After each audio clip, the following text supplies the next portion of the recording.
First thing first, okay? As always, effective communication is key. Not communication. I don't trust your definition of communication. I just don't.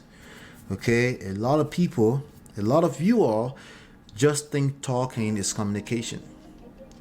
Right? Even talking back and forth is not communication. A conversation is not necessarily communication.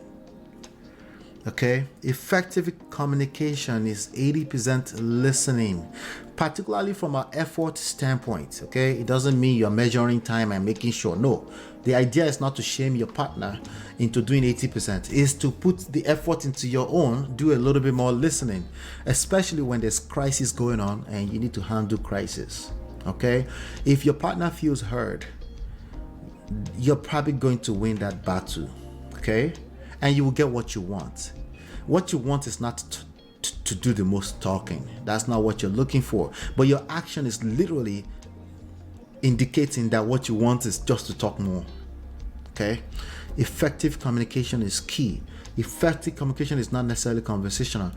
Conversation is not necessarily verbal either. Okay? So that's the first lesson I wanted to share with you. The second lesson I want to share with you is when people are being ambitious, okay? That's once upon a time. My father would use the language over ambitious. I'm like, I asked him, you saw my interaction with my father, we're like best friends, okay? So even sometimes I come off, I will catch myself like, why am I being disrespectful, right? But I'm not being disrespectful, we're just close like that, right?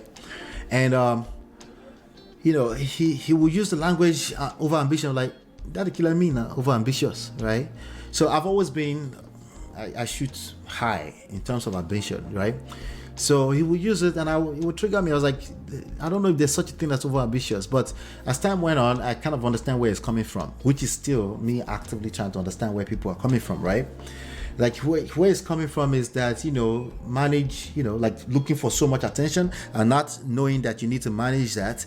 That will be, you know, that can be easily blocked in with over ambitious, right? But when you're with a partner, particularly a romantic partner, and they tend to be ambitious, and they are very ambitious, right?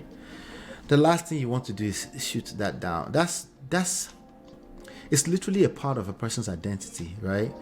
And a lot of times it can be indirect. You don't mean any harm, right? But you need to be very, very careful when you are indirectly taming somebody's ambitions, right?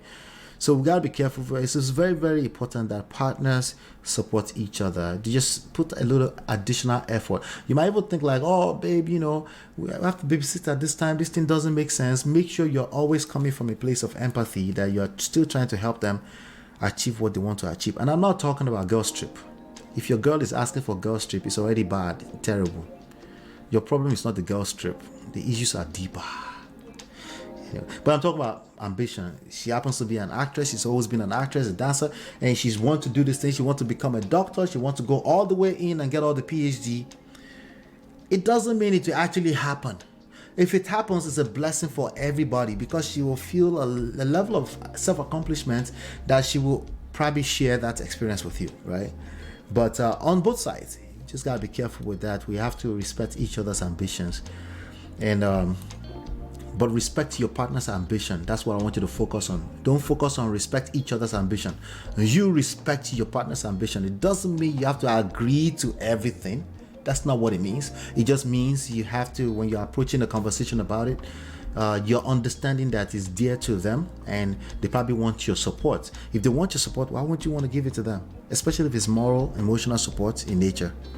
It just makes sense, right? Exactly. Number 3 lesson that I want to share with you today is this controlling behavior of a thing. This controlling behavior thing. A lot of men are still arguing that there is such a thing as controlling behavior. Let me help you. It's not about your intentions. If your counterpart, your partner, is receiving you as controlling behavior, it doesn't mean you're controlling. It just means you should pay attention. They're receiving that experience in that way. You should pay attention.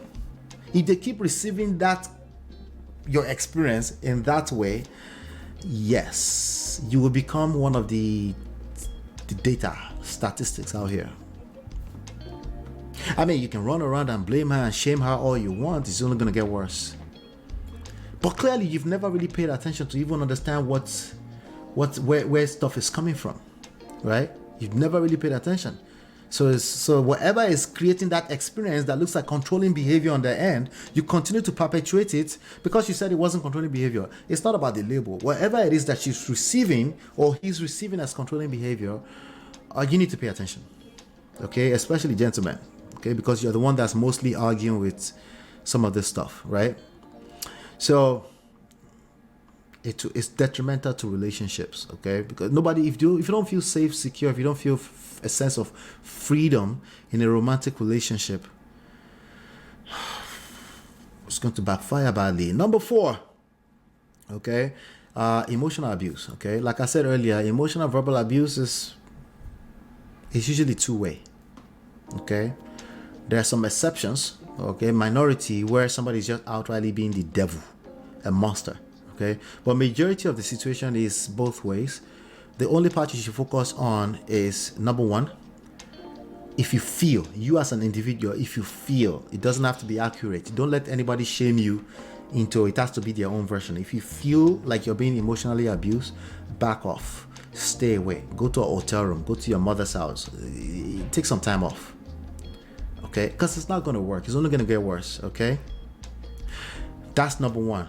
So, because you can't give what you don't have. If you're feeling emotionally abused in a situation, it's just going to get bad. And like I said, gentlemen, a lot of you don't pay attention until it's too late. Okay, if somebody's just like you feel terrible just being around them, and you just feel like you're not yourself, you feel like your self-esteem is being shattered, you don't feel like you can speak in the relationship, you need to back off, because you're probably going to continue to mimic the level of self-respect you have for yourself. She probably lost respect for you already. Now, on the flip side of things, right, if a person is saying you're being emotionally abused, you have to pay attention. You have to pay attention. You don't have to say it is true or it means exactly that or go into the dictionary meaning. You need to pay attention to the experience. What is it that's making this person feel like I'm being emotionally abused? You can't really do that if you don't back off. You need to back off and say, back off, then active listening, okay? Take some time off if you need to. Every healthy relationship, master that, learning how to take some time off. Okay, last but not least, attention is a double-edged sword. You have too much of it, it can destroy you. So if you have a public life of any sort, it needs to be managed. That's why they have public relations. It needs to be managed. It could be your child. You need to know this. It could be your child that becomes a basketball superstar in the future. They need to learn this when they are 13, 12 years old. They will need to manage that. That's an additional layer of life issues that they need to worry about, because it will tamper with everything else that matters in their life. And if they don't know that, oh yeah, you know what time it is. They will collect. Sorry, yo.